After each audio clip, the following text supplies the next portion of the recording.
Well, hello and welcome to Friday with the Family. My name is Julia Benbrook and I am your host. This is all put on by the Oklahoma State University Alumni Association, and we have a really special episode for you guys today. Not one, but two of our fabulous head coaches are going to talk about the basketball season.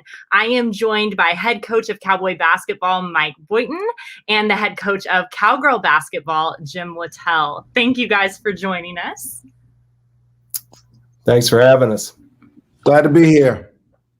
All right. So I think it's really fun to have you both on at the same time, too, because it just highlights what the Cowboy family is all about. And I had seen a recent article in the Ocali I want to make sure I give credit where credit is due. It was written by Ben Hutchins. And you were both quoted in there talking about this head coach group text. So Coach Boynton, you created this group text. Tell me a little bit about it and why it's important to kind of stay together throughout all the ups and downs of college athletics. I don't want to embellish and say I can't take credit for creating this. It really was an opportunity for us to communicate more consistently with one another.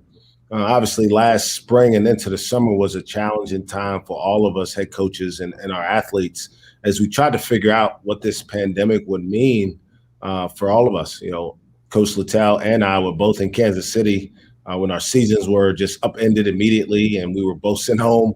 I don't even know if they played a game, but we had just played one. And as we kind of went through asking questions, we all had similar questions, and I thought maybe it would be a good way to communicate how we were going to be handling things as we try to get our kids back on campus. And, you know, it just led to us just having a stronger bond with one another, trying to figure out the dynamics of getting our teams to play a season. And we both were able to play a full season and get to the NCAA tournament. And a lot of it started with just communicating with one another last spring and having a leader like Coach Holder really encouraging us to do so was a big part of that. And then Coach Littell, talking about the challenges that came with this season, talk me through Cowgirl season and what it looks like in a pandemic. You know, you're dealing with coaching a team, and then you're also dealing with making sure everybody's safe and all these other things that have been put on your plate. Well, just all the protocols and the things that you had to navigate through the season. We brought our players back on August 7th for testing, and then started up August 17th. And I don't think any of us would have been able to assure our fan base that we would have played a full schedule. So the work of coaches, staff, our medical staff, our doctors, our trainers was just unbelievable to have the opportunity to play the game that we all love. And it turned out really well for both men's and women's basketball. And we're just very blessed to have the opportunity to play the game. And it was due to the work of a lot of people and the efforts of a lot of people. And this one goes to both of you. I'll start with you, Coach Boynton. You know, limited fans. Was the morale different in Gallagher Iba Arena during the pandemic?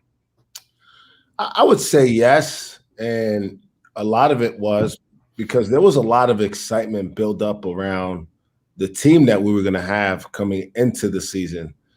We got a lot of guys returning from their freshman year who showed some promise. And you're talking about guys like Caleb and Keelan Boone and Avery Anderson in particular, and a guy like Isaac Likely who had been around a few years. But also we had this highly touted recruiting class of mostly freshmen led by a guy named Cade Cunningham, who happened to be pretty good at basketball, that there was a lot of anticipation of people wanting to come out and see us play. And it was unfortunate in many ways. One of the more disappointing parts of the season is that more people didn't get a chance to see these guys play. But what I will say is, with the limited capacity, I think we had as good of an environment for college basketball as there was in the entire country. And a lot of that has to do to our rabid fan base who were excited to come out and watch our team compete. And I hope they felt proud most nights when they left our arena feeling like we represented them very well. Yeah, and then same question to you, Coach Littell. What was it like with this limited fan base, and kind of were people as excited for the season as they normally would be? We told our players from early August that we were going to have to create our own enthusiasm and our own energy. But we had a small fan base, but they were very vocal. They were very proud of the Cowgirls. They showed up and were loud and proud. And I just thought that there were a lot of times, even though we had limited capacity, we had a distinct home court advantage because of the way our fans got into the games. And it was a fun group to watch. It was a little bit of a surprise story this year. The group was picked 8th in the conference and finished 2nd and made the NCAA tournament. So the excitement continued to grow as the season progressed. And yeah, let's talk about how that team was underestimated. I mean, finishing 2nd at the end. What set them apart and what helped them grow? What did you see in this team? It was chemistry, the unity, the togetherness of these kids, and they didn't buy into the limits that other people put on them. They were confident in each other and their abilities, and it was a fun group. We'd be sitting around stretching before we start our practice, and the kids were smiling. They had a laugh on their face, and Coach Boynton could tell you that throughout the season, it becomes a grind sometimes. But when you're surrounded by people that like each other and have great chemistry and unity, it makes it a very rewarding experience. Absolutely. And then Coach Boynton, talk us through the Big 12 run there, that Big 12 title game, and the exciting games leading up to it. I mean, just a good run in Kansas City this year. Yeah, we had a really successful season overall. We look at the totality of the things we accomplished. But about early February, when they started talking about rescheduling the games for the end of the year, I really had no idea that we would be faced with the challenge that we were faced with at the end. And what it was, we finished the regular season. So by the time we finished the conference tournament championship game, that was our 7th game in 14 days. And all 7 of those games were against teams ranked in the top 20. And only one of those games was at home, and it was our Bedlam home game where we completed the sweep against the Sooners. And so our kids really embraced that challenge and looked at it as an opportunity.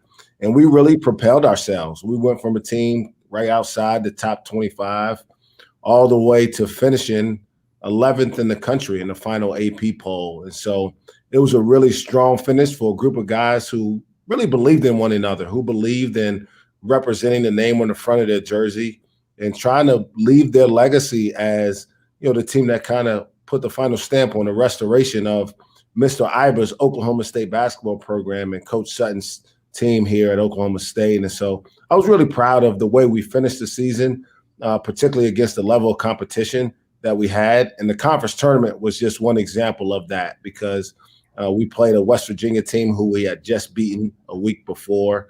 And then we played the team who was playing as well as anybody and hasn't lost still since we played them. Went on to be the national champion in Baylor. And it was just a really competitive game. Our guys just embraced the opportunity to prove that we were also one of the best teams in the country, and we certainly did that to finish the college basketball season this year. And so then on to the NCAA tournament. I'll start with you on this one again, Coach Mike. But what was that like? I mean, both in COVID and then also just this competitive environment and all these restrictions and the game. I want to know it all. Tell me about that experience. Yeah, I don't know if we have time to talk about it all, but I'll tell you what I can. We really enjoyed just the opportunity to have our program back on that national stage and to do it in the year where, for a number of reasons, we weren't sure we would be able to play in the tournament, whether it be because we weren't sure we'd have a season or how the tournament would be played, or, as we know, we had this kind of NCAA nagging thing over our heads. But when we knew we were going to be able to go, our guys were overjoyed. And I remember sitting in the hotel in Kansas City watching the selection show and seeing just the gratification and the sense of accomplishment that those young men and our staff had because of all the work that they put in. But I've also been to the NCAA tournament several times before, both as a player and as a coach. And this time was unlike any other, right? There wasn't the normal buzz around the town in which we were playing. There wasn't people walking around the city or flooding the restaurants. It wasn't all the fanfare, but there was still this great sense of that you were part of something pretty neat.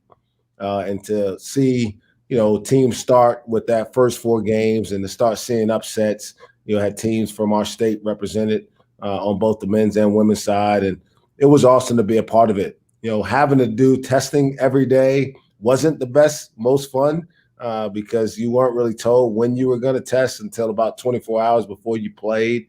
Not being able to leave your hotel rooms pretty much unless you were practicing or eating or playing a game was a little bit annoying, but it was certainly worth all the sacrifices that the kids made because we gave them an opportunity to really enjoy the fruits of their labor, if you will, and to give our fans an opportunity to see Oklahoma State again back in the NCAA tournament and advancing. And Coach Littell's team won a game as well, so we were awfully proud to watch that.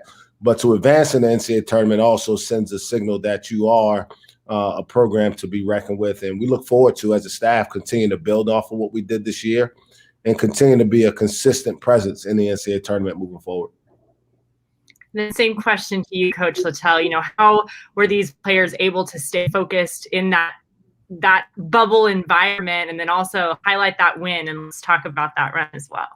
Well, I've been fortunate, like Coach Mike, to been there 5 times before in the NCAA tournament, and it was different. I mean, we could see the Riverwalk outside my room, but we couldn't go down there. So, like Coach Mike said, it was meeting room, go there to eat, film session, go get your COVID testing, go to the arena and have your shoot around and play the game. So the kids were able, the NCAA lightened it a little bit and allowed them to go in with 2 or 3 in each room.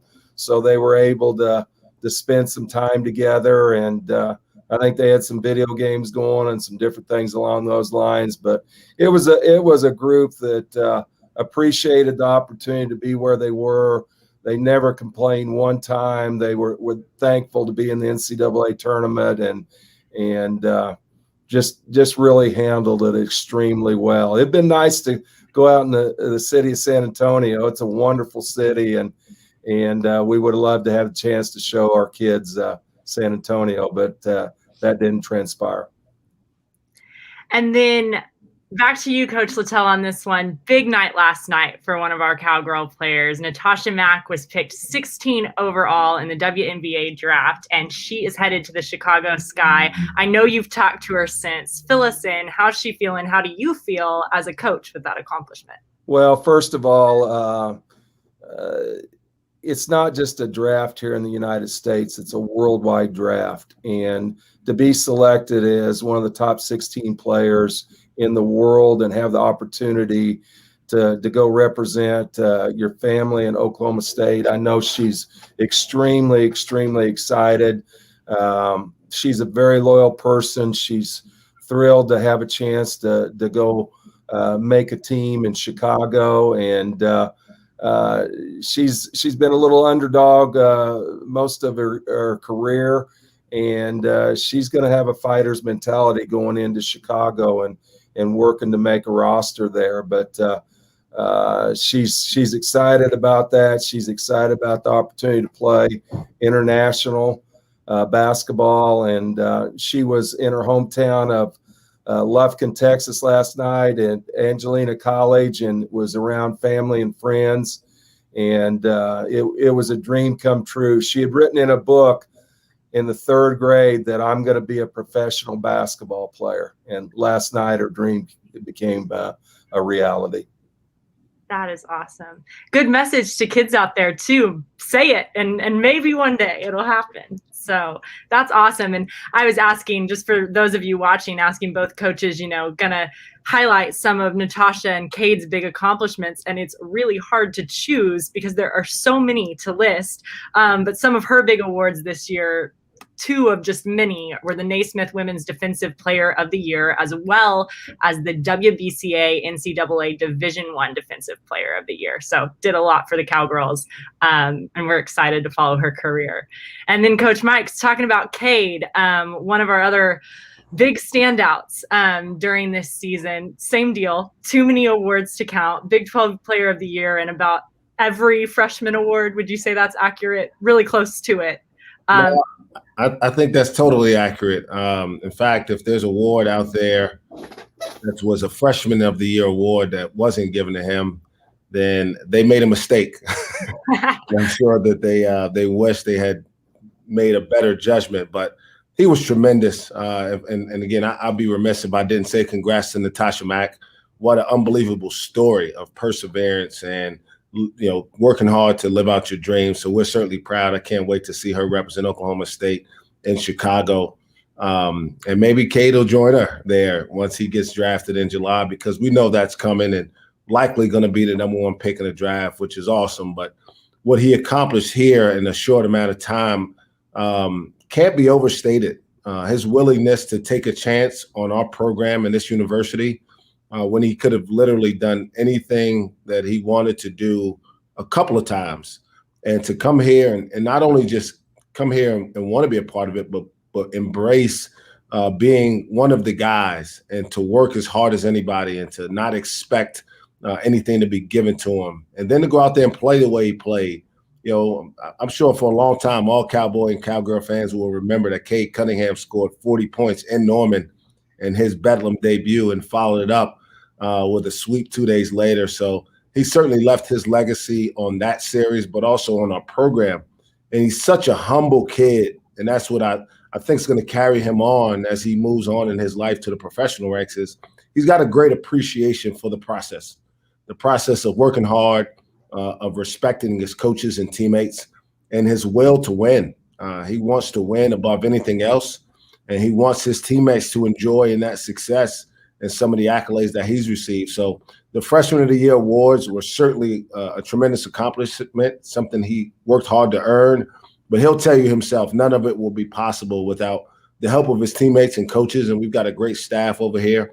But we're certainly going to look forward to seeing his name get called in July, just as Natasha's was last night, and to see where he lands and represents Oklahoma State basketball moving forward.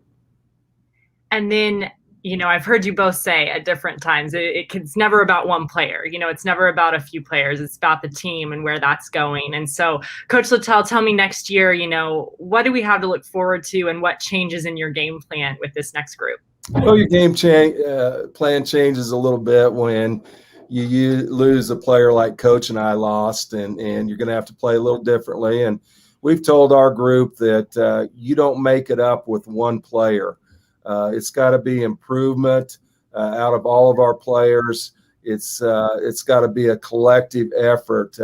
We're not going to have somebody come in and average 20 points, 13 rebounds, 4 block shots, and change the game like Mac did. But it's got to be the efforts of the whole group collectively, increase production in numbers, stats, what their expectations are of themselves, changing some mindsets to play at a higher level. So that's the way that we're kind of going to approach it. Our fans were very, very blessed to see two very special talents play on the men's and women's side here.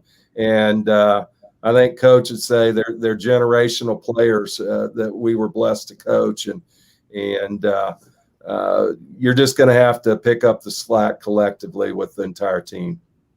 Then how about on the men's side? How do things change going into next year? Well, I'll share only one thing that I said in that coaches group chat a few times this year. I asked Coach Littell a couple times if I could borrow Natasha Mack for a game or two. Fair question. You might as well she certainly could have helped us in some of our games, but she was tremendous. But for our team moving forward without Cade, it's all about the same thing. Let's work, right? The mentality of our program, it's our culture. It's about how we go about making ourselves better this offseason. And that work has already begun. Our guys are back in the weight room. They're back in the gym. They're finishing up the semester and taking care of their academics. And then we got to add a few pieces, not necessarily to the level that Cade was able to bring such a difference-making approach to the game, but guys who bring different skills, guys who can make plays for other people, guys who can make shots. We have to continue to upgrade ourselves from an interior depth standpoint, a length and athleticism standpoint. And one of the things that I'm excited about is one of the things that Cade did for our program is he elevated the visibility of it from a national standpoint. And so there are a lot of young men out there and their families that are looking forward to hearing us call and would love to have an opportunity to represent this program because we had such a good showing this year. And we look forward to doing the work that it takes to build on it. Awesome. And I have more questions of my own, but I'm going to have to stop because the audience question section is out of control. You guys are very popular. So we'll get started in on those. First question, this one goes to Coach Boynton. How did you and your staff balance Cade's 2-year plan and looking toward future goals while at the same time keeping him grounded in the moment and to remain focused on the daily grind? Well, a little bit of a confusing question because it wasn't a 2-year plan here. So if they're going back, because we did talk about the 2 years during our recruitment, and so just helping them stay focused. The kid is so talented, and he's not just a talented basketball player. He is a competitor at the absolute highest level. You know, he took 5 classes in the fall, passed them all at a really, really high level, got 3 A's and 2 B's because he takes his academics seriously. We talked about him kind of attacking some of the weaknesses he had coming into his college career, getting his body in better shape. He did that. He leaned up, he got stronger, and he became a much more consistent 3-point shooter. And those were the things from an individual standpoint that he had to address, but also things that helped our team have more success as a group. And so his buy-in and his willingness to want to be coached and want to be challenged and to seek out opportunities for growth really set a great tone for the rest of the guys in our program. And I think his work ethic bled into a lot of the other guys, and you saw that in the improvements of guys like Avery Anderson and Caleb Boone in particular, but also some other guys that I think you'll see continue to emerge as we move forward next season. And this next one's for you, Coach Littell. They want to know, is the recruiting calendar process similar in women's basketball as it is in men's basketball? And do recruits ask how long is left on a coach's contract? Yes, they do. When you go in on home visits, they want to know that the staff that recruits them is going to be there for the entirety of their career. That's a question that's pretty common with most home visits or when you bring players on campus. You know, the recruiting calendar has been pretty bizarre this year. We found out in the last couple days that we start a quiet period on June 1st, and then we will be able to go back on the road for some summer events. The first day we'll be able to go back is July 6th. So we're excited to get back on the road. We're excited to have young ladies come in. The 4 that we signed during the pandemic have not been on campus yet. So we're excited to have the opportunity to get them on campus and take them around. It's been an interesting year as far as recruiting.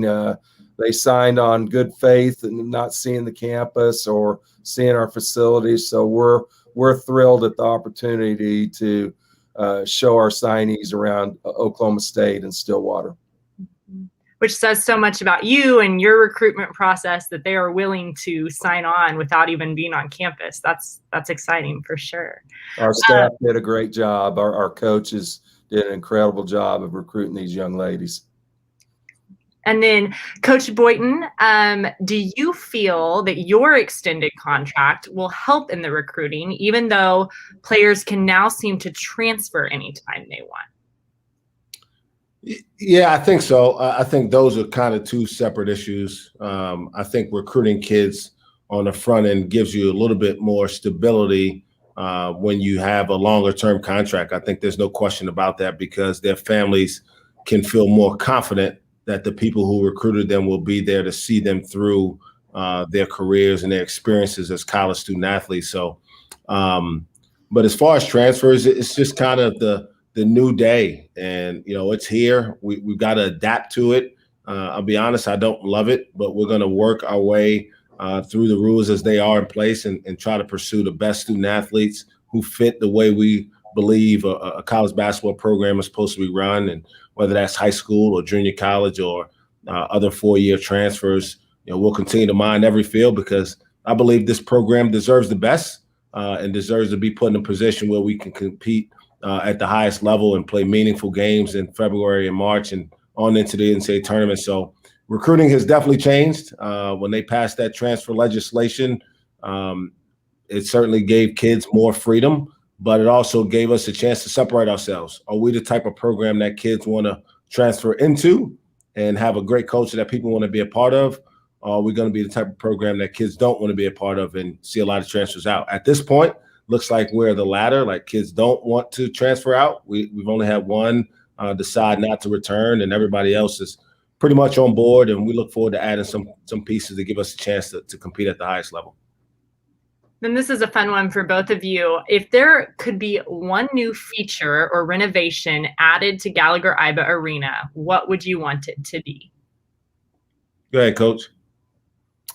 We've talked about some reconfiguration of the floor, and there's talk about that where we could get the students more involved and being right on top of the basketball scene. So, I think that's one thing that we can look forward to. And you also always have a wish list, but we've been pretty blessed here. I think we play in one of the most original and unique facilities in the country. And I'm proud to say I've had a chance to coach in Gallagher Iba because it's a really neat place to play, and it's a neat place for the fan aspect as well. And is it true that people don't like coming to play in Gallagher Iba because of the way we're set up and the fans are loud, like the other team gets intimidated? Is that a true statement? I've heard that. When I talk to other coaches, especially ones in the Big 12, they talk about this being one of the most intimidating atmospheres in all of college basketball. And obviously, I've been at a lot of places, and I haven't been to a place quite like Gallagher Iba Arena in all my travels. But, the thing that I would say is I just want to get more people in the building. I want more of our students to come to the games. I want more of our alumni to continue to pour in because they create, especially our students, create the energy in the building. And so we need them. My plea to them today is the same as it was 4 years ago when I became the head coach is come on out and have fun. Let's make it a party. Bring some friends, get on the other team respectfully. Get on the officials because coach and I can't. And let's try to create an environment that other teams certainly don't feel comfortable playing in. So that's the only thing I would change is get more students in here. And I know there's 13,611 we can fit. And if 50% of them are students, bring it on. That's awesome. There's a lot of fans that are excited to come back. I know that they didn't feel comfortable with the pandemic this year. And I know both for the women's and men's program, we got a lot of fans that are really excited to get back into Gallagher Iba next year. I bet it will be a whole new atmosphere. We're going to have everybody ready to go. Coach Littell, what did you learn most from the girls you coached this year? Just to stay positive, stay connected. Don't put limits on yourself. There were a lot of people that did that with the preseason rankings, and just to go to work every day and enjoy being in each other's company and see what happens. And it was very positive for us. We were a team that set the school record for the most conference wins with 13 this year. We only lost one conference game here, and that was to Baylor. So these kids believed in each other. The coaches believed in them. We had to have some people assume new responsibilities this year, and everybody picked up the slack for Cowgirl basketball. And when you have a group that works together and enjoys being around each other, don't put limits on yourself. And that's what I learned from our players this year. And Coach Boynton, on the scholarship side of things, someone wants to know, how many scholarships do you have available to give to new recruits? How does that work? It's not as simple as it sounds. I'll just explain the rule. In August, when school starts, I'm not allowed to have more than 13 young men on scholarship for basketball. And I've never had more than 13 guys on scholarship for basketball at the start of school. So it's a little bit of a vague answer, but it's a moving target in some ways. We're always recruiting. We're always trying to see how we can enhance the competitive environment of our program. And, I don't expect a whole lot of turnover, but we'll continue to pursue the best kids we can out there that fit what we do and put us in position to win the championship. But 13 is our scholarship limit number, and we'll never be over that. Gotcha. And then this one comes from Barbara. Says, did Natasha and Cade ever go one-on-one on the court? If not, how do we set that up? I don't know of it. I'd be interested in watching it myself.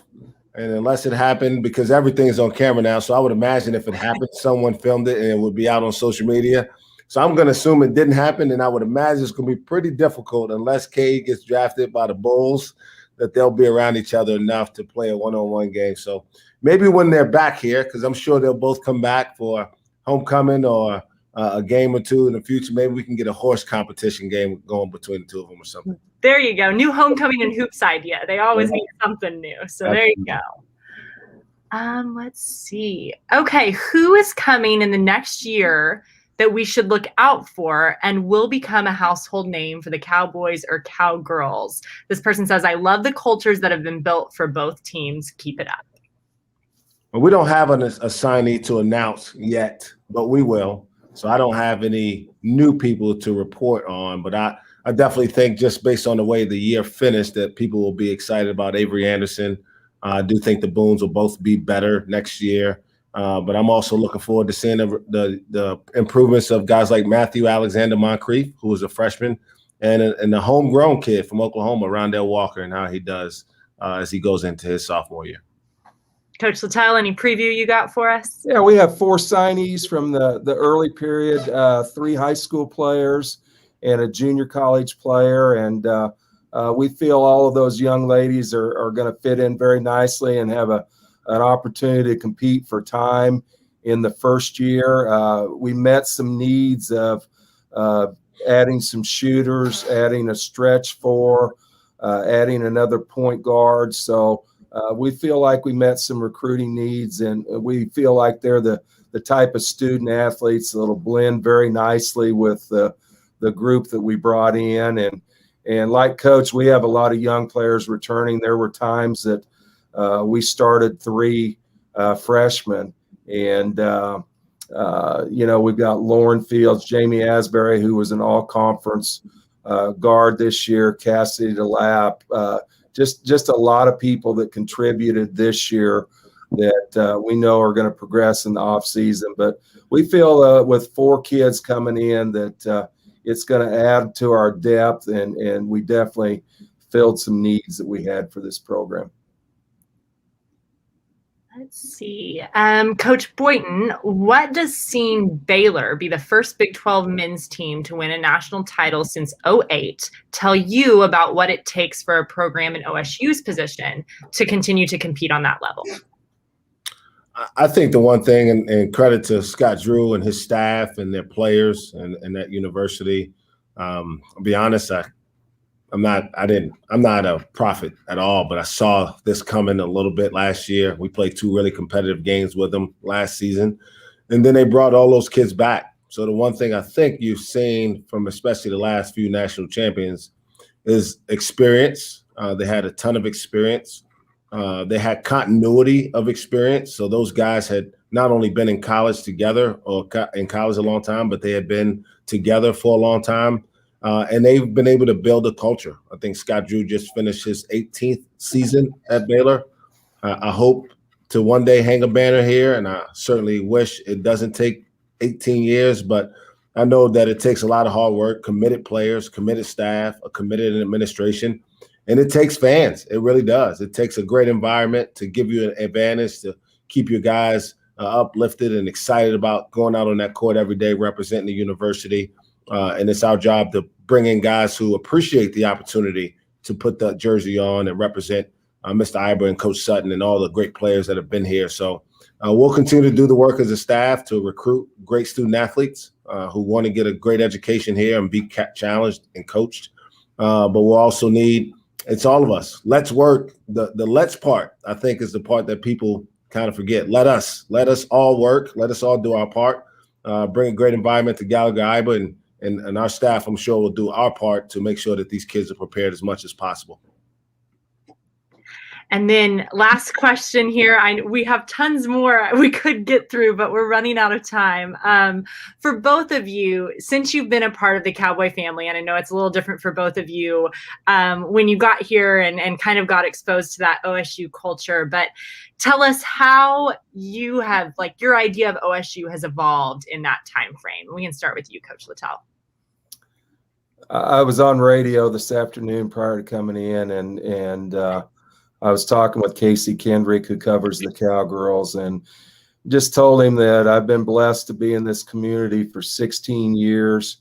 I think Oklahoma State is a group of people that are hardworking, that are genuine, that care about young people and want them to come to our university and have a great experience. And just nothing but blessed to be a part of this community and this institution for as long as I have. And